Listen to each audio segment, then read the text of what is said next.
समान शिक्षा की बात संविधान में की गई और संविधान की जो प्रस्तावना बनी, मोटे तौर पे एक उसकी परिभाषा है संविधान की। उसी परिभाषा में व्यक्ति की गरिमा की बातचीत करी गई है।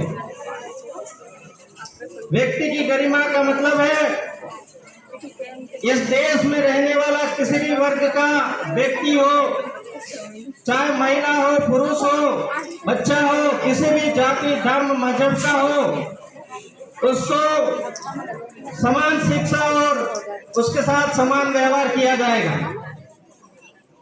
लेकिन जब हम देश की आजादी के इस महापर्व को मनाते हैं तो सबसे पहले मुझे इसी स्कूल में एक कमी नजर आती है कि वो जो आजादी के परवाने थे उन महापुरुषों की तस्वीर एक भी नजर नहीं आती है।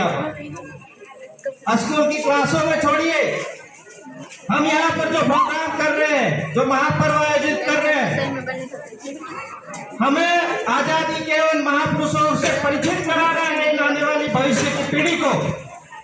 ये सामने बैठे लोग बच्चे हमारे देश का भविष्य है और देश के भविष्य से आजादी के जो परवाने थे उनसे परिचय कराना हमारा काम है। तो ये विद्यालय परिवार की एक कमी है और मैं विद्यालय परिवार से ये उम्मीद करूंगा कि जब हम अगला गणतंत्र दिवस मनाएंगे तो हमारे आजादी में योगदान देने वाले उन तमाम महापुरुषों की तस्वीरें यहाँ पर हो, ताकि हम उन महापुरुषों से बात कर सकें। हमारे विद्यालय के बच्चे कुछ महापुरुषों को तो जानते हैं, जो बचपन से नारे लगवाते रहे उन महापुरुषों को जानते हैं, लेकिन ज्यादातर महापुरुषों को नहीं जानते। हमें ये पता होना चाहिए कि हमारे देश के कितने महिलाएं स्वतंत्रता सेनानी हैं, कितने पुरुष स्वतंत्रता सेनानी हैं। चूंकि इस विद्यालय में सारे आदिवासी बच्चे पढ़ते हैं,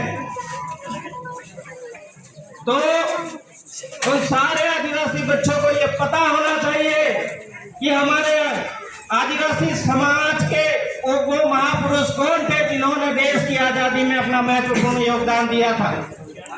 ये पता होना चाहिए, ये इतिहास हमें पता होना चाहिए। मैं जब भी बात करता हूँ गांव के युवाओं से तो सबसे पहले उनके सामने गांव के इतिहास को रखता हूँ।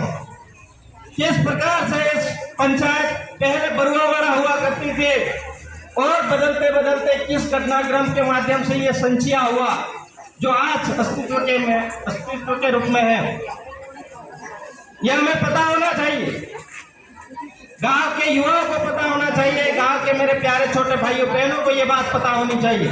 ठीक उसी तरीके से स्वतंत्रता दिवस हो चाहे गणतंत्र दिवस हो, इन दोनों में भूमिका निभाने वाले आदिवासी समाज के उन महापुरुषों को याद किया जाना चाहिए। वो याद करने का याद का दिन है।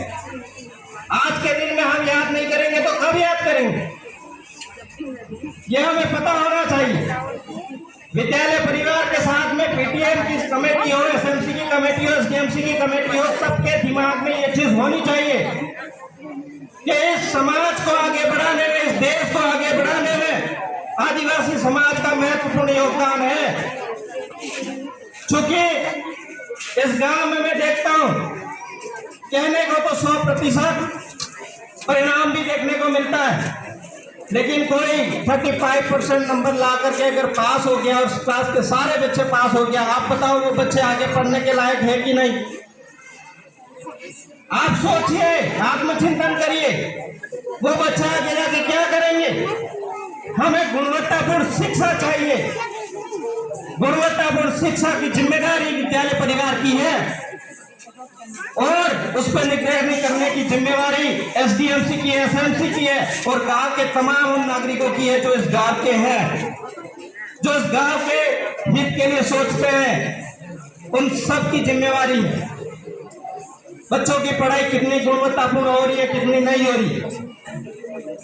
मैं गांव के इन युवाओं को देखता हूं, मुझे बड़ी तकलीफ होती है कि ये बच्चे आने वाले समय में क्या करेंगे, क्योंकि यही है हमारे गांव का निर्माण करेंगे। यही है जो हमारे गांव के निर्माण के साथ में हमारे जिले का निर्माण करेंगे, हमारे देश का निर्माण करेंगे। और हम इन पे ध्यान नहीं देंगे, इनके एजुकेशन पे ध्यान नहीं देंगे और एजुकेशन की गुणवत्ता पे ध्यान नहीं देंगे तो क्या होगा, ये आप सबको सोचना बहुत जरूरी है। हम लोग बहुत लंबे समय से प्रयास कर रहे हैं। संचिया में 7 प्राइमरी स्कूल है। शायद स्कूल के सारे स्टाफ को नहीं पता होगा कितने प्राइमरी स्कूल है। गांव के वरिष्ठ नागरिकों को नहीं पता होगा कितनी प्राइमरी स्कूल है। मैंने एक स्कूल का विजिट किया, एक भी स्कूल ठीक स्थिति में नहीं है, इतनी बुरी हालत है। ये हमारे गांव के लोगों की जिम्मेदारी है कि गांव में एक भी प्राइमरी स्कूल ठीक हालत में नहीं है, उसकी आवाज हम बने। हम सबकी सामूहिक जिम्मेदारी है। हम किसी एक पे भार नहीं डाल सकते, हम सबको एक साथ आगे आना होगा। संचिया में राजकीय प्राथमिक विद्यालय संचिया का भवन नहीं है, पिछले 3 सालों से प्रयास कर रहे हैं हम लोग। बाकी खंडहर हो चुके हैं। मसौद फला स्कूल की हालत देखिए। मसौद फला स्कूल में मात्र 2 कमरे हैं जहां पर बच्चे बैठ के पढ़ रहे हैं और वो 12वीं तक का स्कूल क्रमबद्ध कर दिया गया है।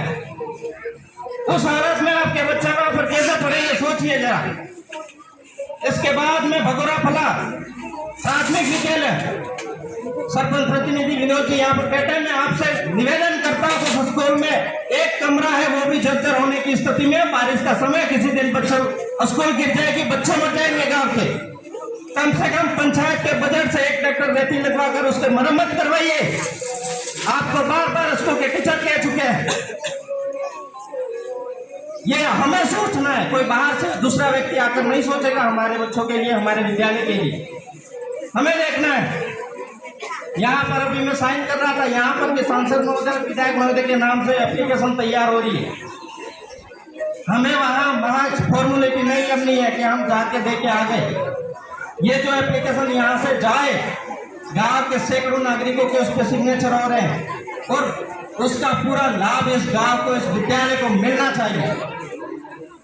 इसके साथ साथ में एक बात और, हमारे गांव के बच्चे 12वीं पास होने के बाद में, मैं जब क्लास में गया कई बच्चों से पूछा मैंने कि बच्चों आप लोग 12वीं के बाद क्या करना चाहते हो, तो कोई छात्र कह रहे हैं कि हमें नर्सिंग करनी है। जो 12वीं का बच्चा है, सोचिए, जो आर्ट्स पढ़ रहा है यहाँ पर, वो नर्सिंग कैसे करेगा? उसे 10वीं के बाद में साइंस लिया होता तो उसके लिए वो बेटर होता। ये उदाहरण मैं दे रहा हूँ, इसलिए दे रहा हूँ क्योंकि बच्चों को 12वीं के बाद में किस फील्ड में जाना है ये नॉलेज ही नहीं है, उन्हें पता ही नहीं है। 12वीं तक कॉलेज जाते तक उन्हें नहीं पता है कि हमारी रुचि क्या थी, हमारी पसंद क्या थी, हमें काम क्या करना था, वो पता ही नहीं हमको। मैंने इस पे एक प्रशिक्षण दिया और उसी के तहत इस विद्यालय में प्रत्येक सैटरडे को, चूंकि आज भी मेरी क्लास होती है लेकिन आज हमारा स्वतंत्रता दिवस का महापर्व आ गया, हर शनिवार को मैं स्कूल में आकर 9वीं से 12वीं तक के उन बच्चों को गाइड करता हूँ कि 12वीं के बाद में उनको कौन सा कैरियर चॉइस करना है, किस कैरियर का चयन करें जो उनकी पसंद का हो, जो वो चाहते हो वाकई में उनमें उनकी रुचि हो, उनकी पसंद हो और उनको वो करने की क्षमता हो।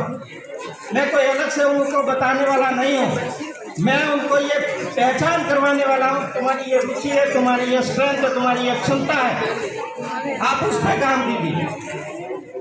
ये मेरे मन में दर्द है, तब जाकर के इस विद्यालय में बिना किसी मानदेय के मैं ये काम यहाँ पर कर रहा हूँ। गांव के बच्चे भविष्य और भविष्य सुधरे, इसके लिए मैं कर रहा हूँ। ऐसे में गांव के हम तमाम साथियों से निवेदन करूंगा।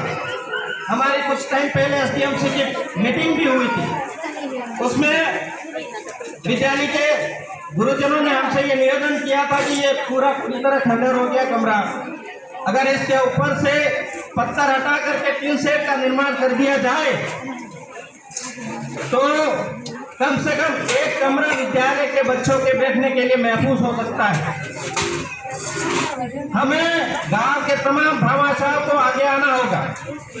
एक विद्यालय बिछीवाड़ा ब्लॉक में खजूरी ग्राम पंचायत में, वहां पर गांव के लोगों ने 6,15,000 रुपये से एक डोर तैयार किया। पूरा गांव के लोगों ने सहयोग किया और पूरे गांव में किसी ने 10,000 दिए, किसी ने 50,000 दिए, किसी ने 500 रुपये दिए, जिसकी जितनी शक्ति थी उतना दिया। लेकिन पूरे गांव के लोगों ने पैसा दिया, उस स्कूल में बनके डोर तैयार है। अगर अभी यहाँ पर बारिश आ जाए तो हम लोग ये कार्यक्रम ठीक से नहीं कर सकते। अगर हम लोग गांव के सारे लोग मिलकर के सहयोग करेंगे, आर्थिक सहयोग करेंगे, तो इस गांव में, इस विद्यालय में बदलाव आ सकता है। और इस विद्यालय में बदलाव होगा तो इस गांव में बदलाव होगा। साथियों, मेरी इन तमाम बातों को आप अपने कान से अपने जहन में उतारेंगे और इन बातों को ध्यान रखते हुए जैसा मैंने कहा है वैसा उस पर अमल करने की कोशिश करेंगे, ऐसा आशा करता हूं। एक बार पुनः आप सभी को 80वें स्वतंत्रता दिवस की हार्दिक शुभकामनाएं, बहुत बहुत बधाई। लास्ट में एक नारे के साथ अपनी बात खत्म करूंगा। एक खेत नहीं, एक बाग नहीं, एक खेत नहीं, एक बाग नहीं, हम पूरी दुनिया मांगेंगे। हम मेहनत कशिश दुनिया से अपना हिस्सा मांगेंगे, हम मेहनत कशिश दुनिया से अपना हिस्सा मांगेंगे। बहुत बहुत धन्यवाद, आभार, जोहार।